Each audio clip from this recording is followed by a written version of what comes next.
Okay, welcome back. So it feels like the bad news just keeps on coming for Qantas. They obviously had this kind of bombshell of the ACCC saying they're going to take Qantas to court, alleging that they were essentially selling tickets to cancelled flights.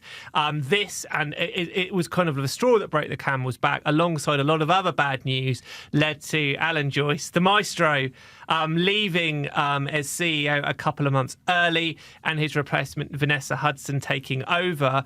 Obviously, she would be hoping to get a few runs on the board and, have a period of kind of without bad news so she can begin to sort of rescue or rebuild the airline's reputation. She has had a bit of a blow in that we have found out that the High Court has backed an early decision by the federal court which ruled that Qantas it was wrong for them to outsource 1,700 ground staff. Jake, tell us a little bit more about this latest development, because this is another bad news story for Qantas. It was. This was a decision that had been fought by Qantas all the way. The backstory is, during the pandemic in 2020-21, Qantas sacked these 1,683 ground staff and outsourced the ground handling operations to Swissport. They were accused of doing so in order to head off industrial action, which under the Fair Work Act is not allowed. So they were taken to court. The federal court found in favour of the workers. The full federal court found in favour of the workers. Qantas made this last-ditch appeal to the High Court to say, well, actually, we couldn't have, sacked them to head off industrial action because they weren't entitled to take industrial action at the time. That was, Qantas's main argument. But the High Court unanimously dismissed the appeal, upheld the decision that the airline had breached the Fair Work Act. So it did say that. The High Court did say that there was, a valid commercial reason, but it could not rule out, I believe essentially is what it said, it could not rule out that it was also done for an illegal reason. So essentially, when they were Qantas employees, they were subject to all sorts of kind of enterprise agreements and things that have been built up over years, and that obviously gives them the power to strike, etc. But obviously, if they lose their jobs and these roles go elsewhere, then suddenly all of these agreements are kind of ripped up and they start again from scratch. So from what I gather, the court basically said that, like you said, that they couldn't rule out that this was a perk. What Qantas said, this was a response in a statement from Qantas. What Qantas said was, while the federal court accepted that we had lawful and compelling commercial reasons for making the outsourcing decision, it was not convinced that preventing projected industrial action in 2021 was not relevant in the decision to outsource. So that is what Qantas said, and that's why Qantas. So Qantas had rejected that argument. That's why they had appealed to the High Court in the first place. But this last-ditch appeal failed, and so Qantas, the federal court, the lower courts had sort of earlier ruled out reinstating the workers, but the case will now go back to the lower courts to decide on what compensation the workers will get. Qantas are in a real bind here because they have fought this at every step of the way. So if they come out and say, we are so sorry for outsourcing, it's kind of like, well, that's sort of a little bit not very genuine, because obviously they fought this all the way. They're now being forced to compensate these workers. What Qantas has said, they said that, we're sorry for the impact that this had on the workers. We're sorry for they said we're not sorry for the outsourcing. We had to do it in order to survive is basically what they said. But they have said, we've always acknowledged that it would have been very tough on our ground handlers and the thousands of other employees who lost jobs because of the pandemic. So essentially what they said was, we had to do it. We recognize that it would have been tough, et cetera, et cetera. I mean, I understand that they're in a bind over, what they can and can't say and what makes them genuine or not. But this is a kind of classic sorry, not sorry. It's kind of like, we're sorry if you were upset by it, but we're not actually sorry for doing it. which again doesn't feel like a great response. Chris, what's your reading of this here? Because they're now in this very difficult situation. It's another bad news story. They seem... Go on, Jake. Here's what Qantas' exact quote. As we have said from the beginning, we deeply regret the personal impact the outsourcing decision has had on all those affected, and we sincerely apologise for that. So what Qantas said was they made the decision in August 2020 when the borders were closed, the lockdowns were in place, no COVID vaccine existed. Qantas said the likelihood of a years-long crisis led Qantas to restructure its business to improve its ability to survive and ultimately recover. So we're sorry for the impact that it had, but we had to do it, is what Qantas has been saying. And we're happy that we were able to rip up years-long industrial relation agreements that we didn't really like and weren't benefiting Qantas. Sorry, not sorry. That is the issue they've got.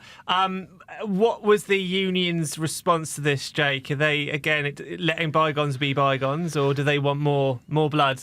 No, absolutely not.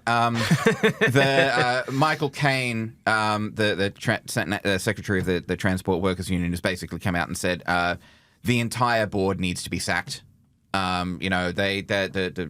Richard Goyder's got to go. Sack the board, put the broom through at Qantas. Get rid of everyone who was involved in this management decision. Now, Michael Caine did say, speaking to 2GB, that he had actually been on the phone with Vanessa Hudson, and Vanessa Hudson had indicated that she would be... She acknowledged and apologised for the hurt that the workers had been through, and she said that she'd be willing to apologise directly to those workers in the future. He said, we'll certainly hold her to that. But he did also say any apology will... He essentially said any apology will need to be backed up with action. It's got to be more than words. There needs to be a culture change. It needs that, Qantas needs... aviation needs good, secure jobs back. No one wants these jobs because they're too poorly paid and they're too insecure, at a time when we need to rebuild aviation. So he's not passed up the opportunity to stick the boot into Qantas, saying it's a company whose culture is riddled, it's a company in crisis. The problem now, and we've spoken about this, we've spoken on the show about this before, is that she is not a new person. She is not a fresh face. She's a Qantas lifer. She's been there for decades. So she's in a very tricky position, because if she was an outsider coming in, then she could say, you know what, it all went wrong. I'm very sorry about this. This is a fresh start. But she can't. She's tied to everything that came before. She's also tied to the chairman, who's still there. So she's in a tricky position of trying to reinvent something when she can't. I wonder how they would all feel if suddenly their jobs were made redundant and forced to go to bring in new people and new blood. It is interesting, and I would say here that I think there's almost two sides to this story. That the side of the story that Qantas would come out with is to say we had to do this restructure to survive long term, and they are totally correct. That in the thick of COVID, no one really knew how long this was going to go on for. There was a period when people thought, this pandemic would be a massive thing for, years and years and years and years and years and years and years. So I understand that they felt they had to do this major restructure, but then the TWU also essentially are making the point that we are struggling to recruit good people. In fact, we're struggling to recruit anybody because these jobs aren't as good as they used to be. And also they would say that in Australia, which is a far smaller market than in the US or in Europe, he's like something's got to give. Yes, it does. And given that the jobs are now outsourced, they're employed on less benefits, less pay, poorer conditions than what they would have been on if they were Qantas employed. So look, it's a tricky one, and I just think the whole thing's been poorly handled. Yeah. Right from the get-go. I get tough decisions had to be made because of COVID. It sucks. It is what it is. It's not unique to Qantas. But Qantas really need to come out and do something to rebuild their reputation. And interestingly enough, I closely follow our social media, and all of these stories that we're putting out about Qantas at the moment are getting strong feedback from people outside of Qantas.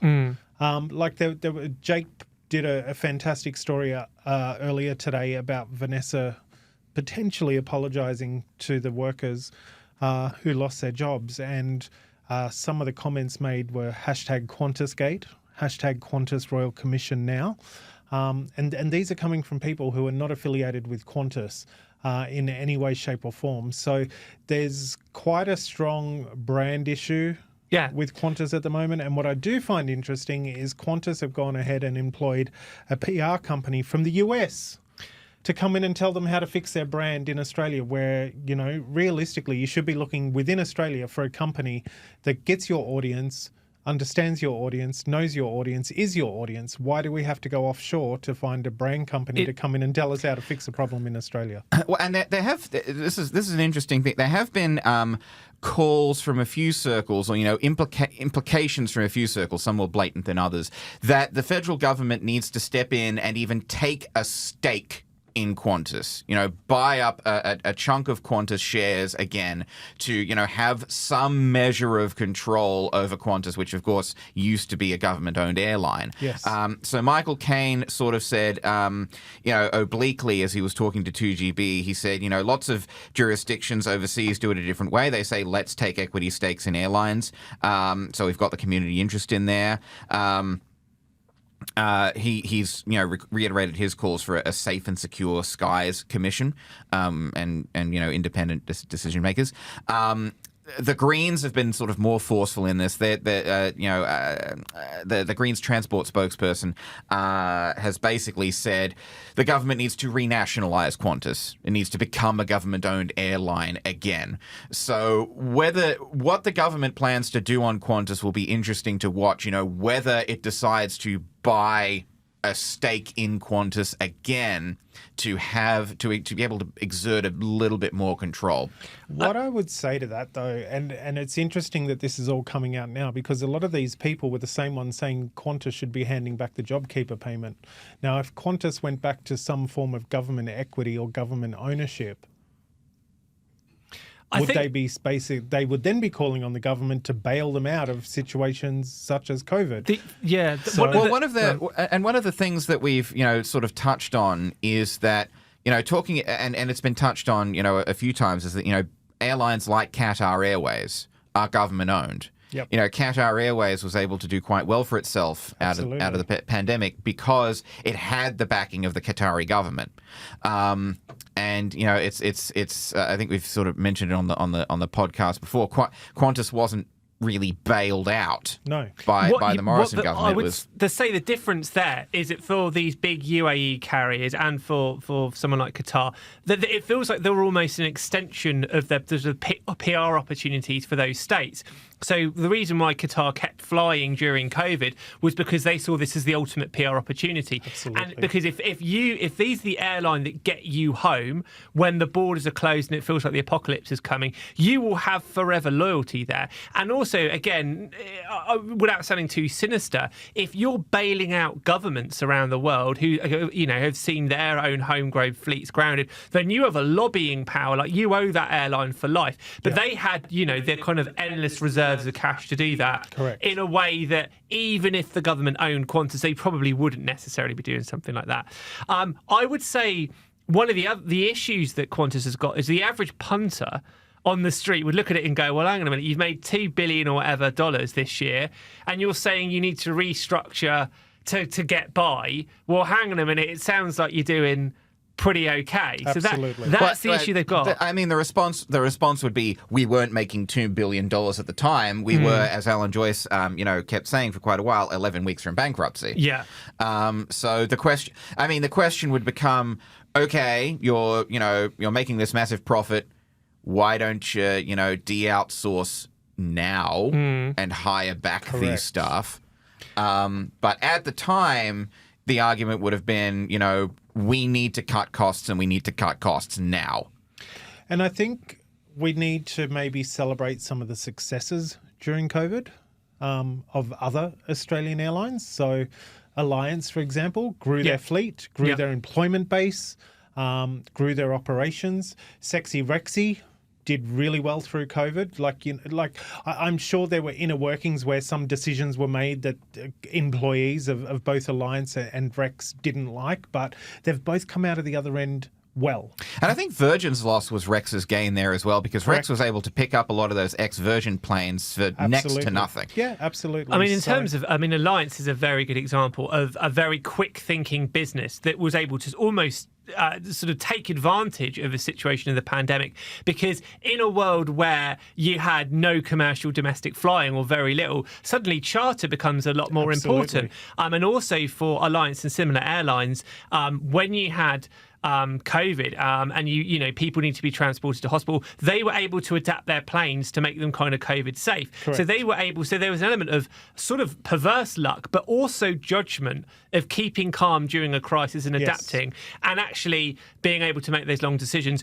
Both Rex and Alliance were clever in expanding their fleets during this time, at a time when planes were dirt cheap, when you could pay anything for them. I mean, it seems seems perverse, but when nobody's flying. But what better time to pick up some planes that you would never be able to afford at any other time? Yeah. Correct. But finally, before we go for another break, one of the things we spoke about last week was it felt very much like Vanessa Hudson, the new Qantas CEO, was sort of missing in action. Like, where is she? We've not seen her on the TV. We've not seen her give a radio interview. And I understand, but behind the scenes, she's trying to sort of mend some fences, etc. But we've not seen her, and even for the staff themselves, they're not seeing her anywhere. Alan Joyce himself didn't like doing many interviews. Always welcome on the show, by the way, Alan. Absolutely. But, we still saw him occasionally. We just haven't seen her anywhere, and I don't understand this. And the only thing we've heard from Qantas is we've employed a PR firm out of the US to help us fix our image. I think she needs to get herself on this podcast. I think is the solution to all of their problems. Well, the first news story we've heard about Vanessa came out this morning, which Jake has written up and put on the Australian Aviation website, and it's not even Vanessa Hudson herself. It's someone talking about Vanessa It's someone Hudson. talking about her. And this is the first kind of newsworthy item we've heard in 2 weeks under her leadership, where her name is mentioned. So is it someone at Qantas is shielding her, saying the time's not right to go out and speak? Is she being gagged by the board?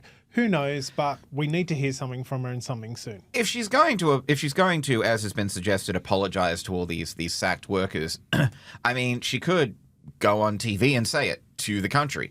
Absolutely, she could apologise to Australia for the shortcomings of Qantas, and I'm not bashing Qantas, because as I've shared, you and I have flown Qantas recently. We've had some really good flights, and we've had some really woeful flights, and that's not just with Qantas. It's been with other carriers as well, but.